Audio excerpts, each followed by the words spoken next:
on in here.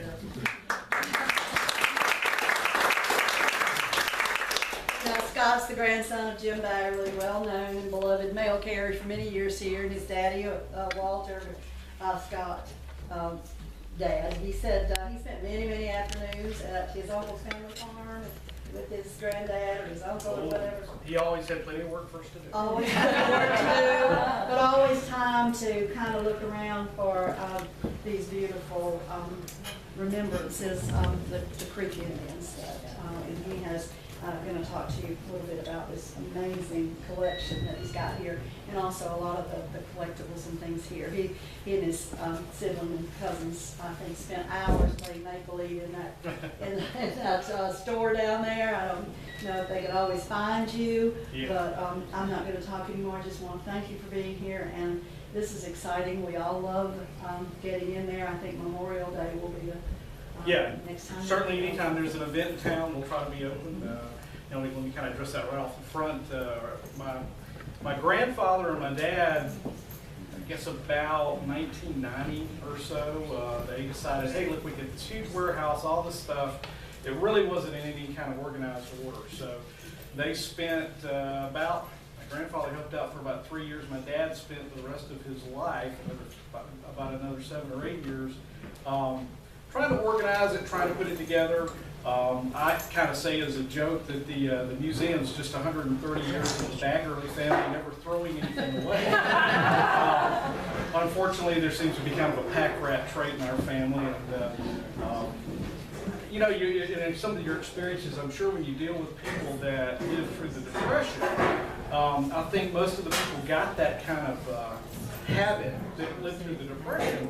Because, you know, through the Depression, so many things were scarce. It was just everybody kept everything. You never knew when you might need that again. That's definitely something I remember my grandfather saying. So if you've got a big, huge warehouse where you can keep all that stuff, then being able to fulfill that never throw anything away, you can do that pretty easy without having to trip over it. So. Now, what we want to start out with, though, unfortunately, I'm going to go into the, you know, the buggy shop. Of course, our tie-in tonight, I'm kind of like the appetizer here, and then we get the main course later. I had an uncle that lived down near Barnesville. It was around, I'm trying to remember, I believe it was we're having to refer to a newspaper ad for some of the details on it. It was around 1930, I believe. He's plowing a field, and he turned up this big object, kind of a bag or something. And in it, now this is only part of what we had, he discovered 143 arrowheads, spearheads, knife points, and they were all, as you can see, these are all made from the same same material, the same type of. It's similar to a flint. It's the same stone. All this was together, and there's a couple of theories on what was going on there. As with regular societies, the Creek Society was pretty modern, but not every Indian knew how to make an arrowhead.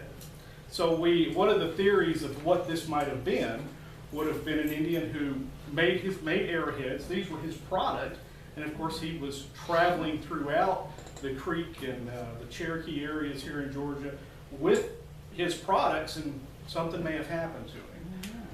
And of course these got left. One of the other possible theories that we also heard about is at points at different times during their time, you know, they had little wars between each other. Different factions, clans had wars with each other, and they would go out into the woods and hide weapons. They would hide arrowheads, spear points, knives, and stuff. They would hide in locations so that if they had to go out and get into some kind of little skirmish or something, there's your ammo. Yeah, there's what you need. So that's the two popular theories. My grandfather he went to a number of different arrowhead conventions and stuff they had in the 70s, and that's kind of the two theories that he got about it. Also, back in the 70s, he contacted the Smithsonian Institute for their Museum of Natural History and talked to a couple people up there about what he had. They came down and looked at what he had and took back about 70 of the 145. They took back a great number. They took the really big ones. They had some 8-inch spearheads that were really big. They had never seen any that large with this particular type stone, so they wanted that for their exhibit. So in the mid-70s, that was up there. It was on display, I think, into the late 80s, and then they started changing some locations. I was at the Smithsonian back in 2003, and they said, yeah, we have record of it being here. It's in Lot A, Bin B, and the building over there. So it's been archived, so it's not on display anymore. But unfortunately with Smithsonian, when you give them something, you're kind of giving them something. Not that they're taking it, but oh well, we can't find it. So, but that's fine. I mean, it's actually neat that part of this collection was there. So you know, this is on display at the museum. When I talked to Lynn, she said, "Hey, well, I want you to bring down some stuff that's representative of the museum." Unfortunately, 90% of everything in the museum I can't fit through the door. You know, the building there, a lot of people ask, well, what's the deal with the building? And of course, unfortunately, that's a little sketchy too. My great-great-grandfather, I'm a 6th generation Baggerly. My great-great-grandfather, Warren Francis Baggerly, came down here from Virginia with his family, roughly around 1855, 1860. They were developing this area. This was part of I know that there used to be a display here about the, I think it was the 1830 or 1840 land lottery here in Coweta County. He was able to buy some of the property from some people that had gotten property from that land lottery. He actually purchased the property. That's where Willowdale, that subdivision, and then the whole area where Sonoy's at now. It's a 202-acre, I think, plot. So the secret or the twist with my great-great-grandfather was he was a Methodist preacher. And they were, you know, a big thing about when you're going to set up a small town, you got to have the church. The churches seem to be, of course, back in the 1800s, the churches were a good foundation for a community. You know, they provided a lot of things you need for a community. I mean, you had, you had people that were, you know, Sunday school teachers. You know, it provided a church gives you a good basis to build from. So that was kind of his end. He came down. They founded the United Methodist Church that's in town. He was the first preacher there. And twins is a big thing in my family. For over, as far as we know, for over 160 years. About every 10 years, there's been a set of twins born to our family. My father was a twin. My grandfather wasn't, but his father was. It seems to skip a generation.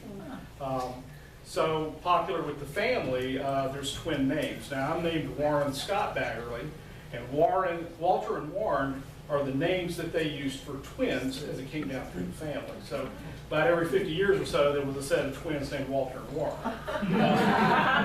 Which, hey, that's cool, that's great. It's a little confusion when you start trying to go through things and everybody has the same name. So, you know, if you do any research on Sonoy, you'll see different times Walter Baggerly, Warren Baggerly. Well, there was, you know, several sets of twins. So that's why it's completely why it's repeated. So going back to the building, what I'm drawing from is my grandfather gave an interview to the Noonan Times Herald back in the late 70s. They were talking to people they were asking people about, you know, what's changed in your life? How are things when you were 8 years old versus now, how are things at your 70? And so he kind of went through and gave some details, and I made a bunch of copies. I'm going to have these available for y'all. I've got copies of the history of the Airheads and the notes that my grandfather had from that interview. And I think it's going to be pretty valuable. I didn't really think about how valuable it was going to be until I started researching for this event today. There's a lot of dates and times in here, a lot of names, and so I think that's going to be good because that is always such a good source. But so, you know, people ask us, what was the building for? Initially, the building was built in 1890 as kind of like a hardware store. They sold buggies, wagons, and then everything that goes with buggies and wagons. I mean, if you got a buggy, well, there's a horse. The horse needs a harness. That horse needs a bridle. I mean, there's all these things that kind of like accessories that went along with it. So they did the buggies and wagons, in which we have several there. There's actually 2 or 3 wagons that are still in the attic that were taken apart we don't have room for them on our floor. So, because buggies are pretty big. But so going through that, that's basically what they did, 1890 to about 1910. Then they started selling sewing machines and different cookware, just pretty much anything that you needed for your life during that point. They were trying to provide that. Some more research that I picked up on, I don't think a lot of people realize that 1910, 1920, Sonoy was the biggest, most productive, largest city here in Coweta County because you have the intersection of two railroads here in Sonoy. And both those railroads came together, creating a huge demand, not only for the cotton industry, but regular farming. There were several. We had, of course, the cotton gin here that the Knight family did. There was a huge demand for all that, and all that kind of came along with the railroad. So providing, with the buggy shop, they were able to not only provide stuff for wagons and stuff, but then they also helped out with car parts. We have a couple of cars in the museum that are family cars that, one of the stories my grandfather talks about is they went back to the dealership, they were going to get a new car, and the guy says, well, we're going to give you, of course it's 1940, we'll give you $75 for that one, and then the new one, that's $3,000. He says, well, $75, I'll just take it back home and let the dog sleep in it. So, so that's how we ended up with a couple extra cars. I guess you're getting a little bit of an idea of the conservative mindset of my grandfather. Very much. So I'm kind of skipping all around here, but I'm trying to touch on stuff that's, unfortunately the museum is just so eclectic. As you see what I brought up here, this is an old mixer that we've got. I thought this would kind of look good. I kind of had to select some different things. I knew this would be not an all-male group, so I drew on some of my grandmother's flapper stuff from the 20s. We've got some clothes and some other stuff, but this is, of course, the neat purses and stuff they had during that time. One of the other neat things about the museum, 1916, 1917, 1918, the Coca-Cola bottling plant that was in Atlanta, which was the bigger one, they switched over some of their operations for the war effort to do bottled and canned water for the war effort and food resources, rations, and that kind of stuff. So during that time, they said, we can't keep up with production. We need to have some satellite bottling plants. So they offered, there was a bottling plant, a canning operation in the basement of the museum. It was operated by the William and Blount family. And I know y'all got the picture here in the museum. This is the original picture. This is the back of our building, the back of the museum. I guess this was a wagon at some point and turned into a truck. We can't get any verification of what this is. It's obviously got some kind of engine. But this is about 3 years during that period, they would bottle the Coca-Cola in the basement of the building. The way the Coke works is they just shipped out, back then they just shipped out the syrup. And then each plant had its own responsibility of doing the mixture. Another unique thing about the museum, when they decided, well, hey, look, we're going to do the Coke bottling, well, we're going to need a water source. Well, the closest well was about 300 yards out on the street in town. Well, my grandfather says, well, I know where there's a well. He took a saw and cut a hole in the floor and dug down 80 feet and hit water. Oh my gosh. Created his first indoor well. First indoor plumbing in Sonoy. So the really neat well. Of course, we have the well there. You can look down into it. Be careful with your glasses and yourself. And babies. In the bottom of the well, I haven't had to go after a baby yet. But everybody goes, oh, look, that's cool. And right down to the bottom of the well it goes. So we were going to put a little screen in there, but it really looked ugly. So, but yeah, the well, I thought that was kind of neat. And once again, kind of a look at the resourcefulness of the people back then. Oh, we need a well. Okay, fine, we'll just dig one right here. So, but so it was really neat though. The well, they had a huge tank up there. They were able to fill this 100-gallon tank with water on the second floor. which created positive water pressure downstairs just by gravity flow. So when all the pipes and stuff are actually still down there, we can, all the equipment's gone, unfortunately, but you can still see kind of how it works. So we, like I said, we've got mostly a whole lot of big stuff, a whole lot of agricultural stuff, a lot of, we do have, certainly unfortunately, I think any kind of business that went out of business in Sonoy, whatever they had left over ended up in the museum. And I don't know if they sat it out on the curb and my grandfather came by and said, well, this is something good, let's keep it. Or if, somebody said, hey, I've got all that stuff over there, you got that warehouse, can I put it in there? So, but either way, it goes along with the same exact thing, never throw anything away. But like I said, of course, this is I don't know who knew that the Holbergs had a pharmacy at one point. So we've got some of that stuff, and just a whole bunch of different things that just kind of create a timeline of the town. So, and like I said, I'm going to have, I've got copies of all this. There's a bunch of stuff. Once you'll read it, you'll start kind of making some connections with some things that you've heard. Was the soda fountain yours, or did that something that moved in there after? Well, no, the soda fountains, of course, both the pharmacies I think probably had one. The soda fountain taps that we have, I'm not sure whether they were actually in the museum or if they were collected, sourced from somewhere. But we do have a recreation of what a soda fountain would look like 1910, 1920. My dad was able to get that from a general store that one of my grandmothers, on my mom's side, aunt had in Waycross, Georgia. So it's period correct. So, I could spend 2 hours up here talking about it. You just got to come and take a look at it. Everyone that comes through the door sees something that they think is cool and unique. So, which gets us to the point. Here's the problem. I have a full-time job. Everybody in our generation has a full-time job, and unfortunately, this was kind of my dad and my granddad's retirement project. So it's cool for them to sit over there and spend a lot of time. Right now, we're at a position where, if you want to call, get in touch with us, make an appointment. Anytime there's a special event in town, we're going to be open. But as far as any kind of schedule, we just can't quite work it. My mom, she's 74. She was, for about 10 years, she was really good about being over there Thursday, Friday, and Saturday. But now in her mid-70s, sitting in a 130-year-old building with no air conditioning and no heat is not her idea. Wow. so she's decided she's not going to be over there. So just like I said, we've got a card and stuff on the paperwork here, and most anybody in town knows it. He goes, yeah, yes, ma'am. Who did the family history that you've got up there?